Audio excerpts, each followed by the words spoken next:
of fine words or wisdom.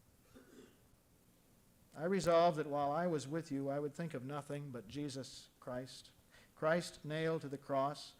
I came before you weak and nervous and shaking with fear.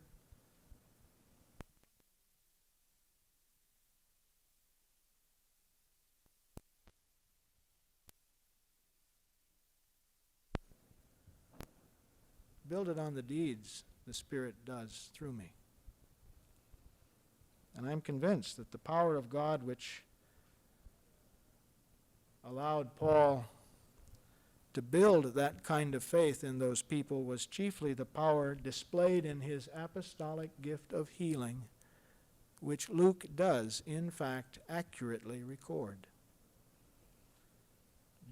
Jesus simply continued his ministry through Paul.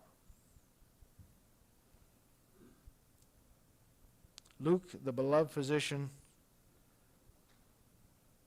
writes the gospel, and the thread through the whole story is a healing thread. Well, then when we turn our attention from Matthew and Mark and Luke to John, we're constantly moving from one level to another. John, of course, has much less narrative material. And when he does tell a story, it's always a story which introduces a theme which the evangelist then goes on to elaborate in his own way. So for him, the miracles he records are all signs. Signs pointing to the truth in Jesus Christ. Signs by which God's glory is manifested in Jesus. Recall, for example, the way in which John concludes the story of that first miracle at the wedding in Cana of Galilee. The water has been turned to wine. The evangelist adds this, the first of his signs Jesus did in Cana of Galilee and manifested his glory, and the disciples believed in him. Now before that, Jesus had told the amazed Nathanael sitting there under his fig tree that he would see greater things. And at Cana, the great drama begins. The miracle of wine and water carries with it that other focus, a focus on a cross and the one who dies there. And there poured forth from his side water and blood. And again manifested glory. At the very beginning, John tells us that when the Word was made flesh, when he came to dwell among us, more literally, when he pitched his tent among us, we beheld his glory, the glory of the only begotten Son from the Father. And that, of course, is meant to drive us back across the centuries, back to where we find the Israelites wandering there in the wilderness. But more importantly, we find that there is a special tent in that camp. It is a tent called the tent of meeting, the tent where God is present with his people. He has pitched his tent among them. That's the phrase that John uses. And we find that remarkable bright cloud, the Shekinah, the glory of God descending upon that tent of meeting.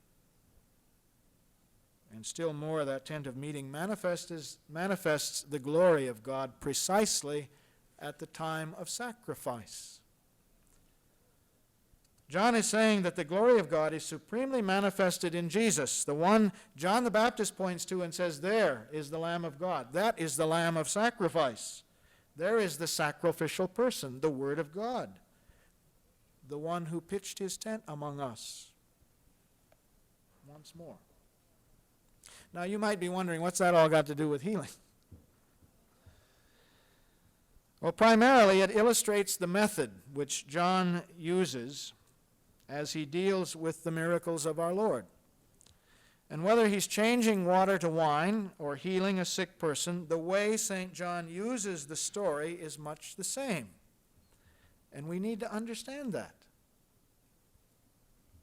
Look, for example, at the 9th chapter, where we find the healing of the blind man and the introduction to that section which allows Jesus to say, I am the light of the world.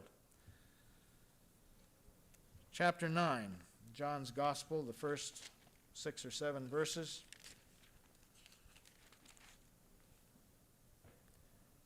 As he went on his way, Jesus saw a man blind from his birth. His disciples put the question, Rabbi, who sinned, this man or his parents? Why was he born blind?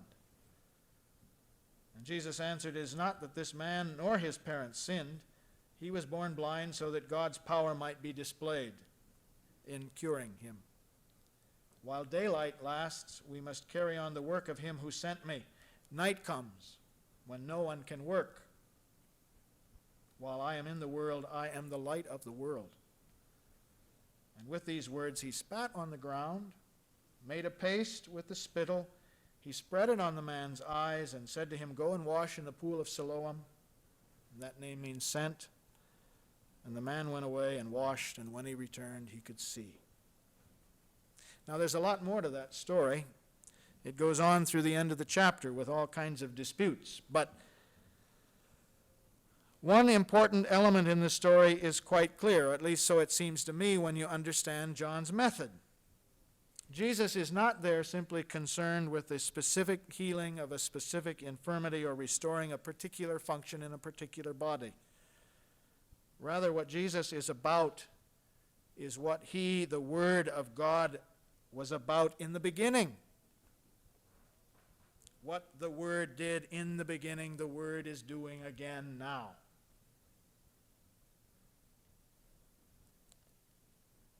That is, Jesus' act of healing is an act of creation. And if we read the story carefully, we realize that we're reading about the recreation of a whole person, a new Adam. And John tells us that by the symbolic use of the clay and the spittle. Again, we're driven back across the centuries and ages of man, this time all the way back to creation itself. As told in Genesis chapter 2, verses 5 through 7, God used that same clay, dust softened that time with a little rain or mist, and out of that he shaped himself a man. If anyone is in Christ, he is a new creation, says Paul. And we see that same thread in John's chapter 5. There it's the crippled man by the pool at the sheep gate. No one to put him in when the water is stirred. Jesus heals him. And again, this happens on the Sabbath. And in the verses which follow the telling of the miracle, Jesus says something which his hearers could not mistake. "My Father is working still," he says, "and I am working." That's the 17th verse of chapter 5. My Father is working still, and I am working. Now remember, we're talking about the context of creation and recreation. His hearers knew that. And once again, the implication points us back to creation. In 6 days it was done, and then God rested. But God never ceases his creation, really. My Father is still working. And then he adds those infuriating words, "and I am working too." And his hearers could not possibly miss the implication of that. And that's why they sought to kill him. Not only did he break the Sabbath, not only did he call God his Father, but by that very act of healing, that very act of recreation on the Sabbath day, he made himself equal with God. The Christian simply has to add his own personal affirmation and say, "Yeah, that's right. Yes, indeed, that's the point of the whole story." Jesus is just that. And that's what John wants us to know when we read that chapter. In the beginning was the Word. The Word was with God, and all things were made by him. And if anything is going to be recreated, it will be recreated by him. Even more, when John speaks of beholding the glory of God in Jesus, the Word made flesh, He's claiming that here supremely God is manifesting his glory. And that for the Hebrew, you see, is an extremely important idea. That the Creator is again at work, that once again God has pitched his tent among his people, and the glory, the Shekinah of the people of God is visible at that place of meeting, which is a place of healing. But even more than that, God is dwelling with his people even now. You see, the living, intimate relationship with Jesus, which Jesus had with the Father, is of the same kind and quality which we have with Jesus. That's the work of the Holy Spirit. I'm not going to cite a lot of verses there, but there are several of them that run through 3 or 4 different chapters. Jesus lives in the Father, and the Father in him. He says it in several different ways.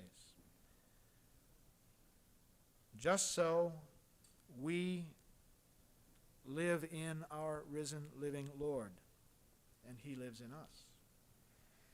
And the same glory manifested in his life, the same creative power, should then be manifested in ours. Otherwise, those words don't make any sense at all. If he lives in you, the glory should be in you. If he lives in you, the power should be in you. I don't see any way out. Wow. Wow. But think about it. Jesus said, I do the works of him who sent me. The Father sent him. Even so send I you. That's what he said. Even so send I you. We should be able to say what he said. I do the works of him who sent me.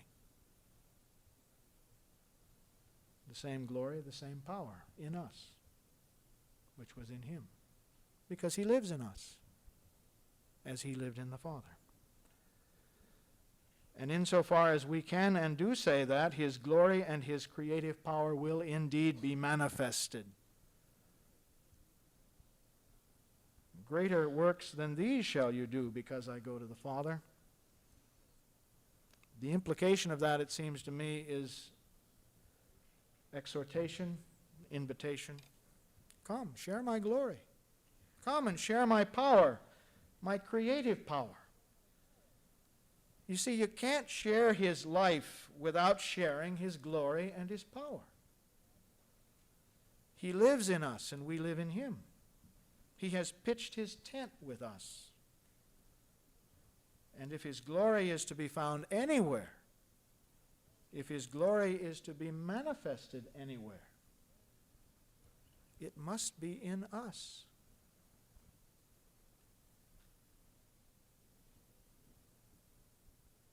And one way by which we can manifest that glory is by carrying on his ministry, which is a healing ministry.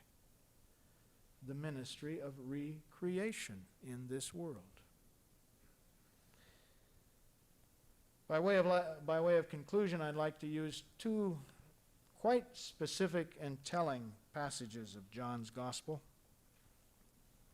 In the 10th chapter at verse 37, Jesus says, and this goes back to what I said at the beginning about word and deed.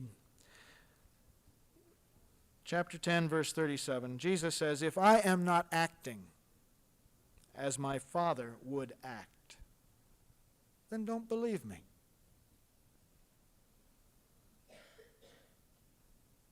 If I'm not acting the way my Father would act, then don't pay any attention to my words. That's what it means. But if I am acting as my Father would act, then accept the evidence of my deeds, even if you do not believe what I'm saying, so that you may recognize and know that the Father is in me and I in the Father. Think about that. The obvious question is, what deeds is he talking about? Well, the context there in that chapter includes such things as the healing of a blind man and the raising of the dead Lazarus. Those are the deeds he's talking about. I don't care whether you pay attention to what I'm saying. Watch what I'm doing. That's the evidence. And then he drives that home by saying, which of those good deeds, for which of those good deeds would you kill me? But even more telling, it seems to me, is the exchange between Jesus and Philip in John's 14th chapter. Philip, you remember, says, show us the Father. And Jesus says, have I been with you so long? Anyone who has seen me has seen the Father. And then these words, I am not myself the source of the words I speak to you. It is the Father in me doing his own work. Note that easy, subtle, but natural change from the source of words to the doing of work. And he goes on, believe me when I say that I am in the Father and the Father in me, or else accept the evidence of the deeds themselves. You see, this Christianity of ours is a word and deed affair. It's not enough to believe and then proclaim certain words and teachings. That's only half of the commission. That's only half of the job that he gave us to do. Only half. The other half of our task is to use the power of the resurrection as the living, risen, powerful Lord Jesus lives in us. And the commission is to use that power in healing the bodies and the minds and the spirits of men.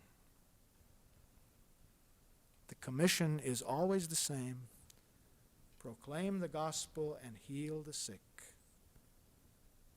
There's no comma, no semicolon, certainly no period. It's a simple conjunction every time. Proclaim the gospel and heal the sick. Yes, the gospel of Jesus Christ, the Son of God, is the gospel of healing.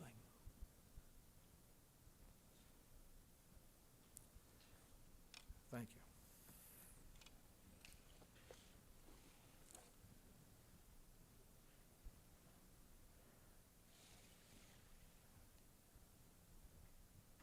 Let me just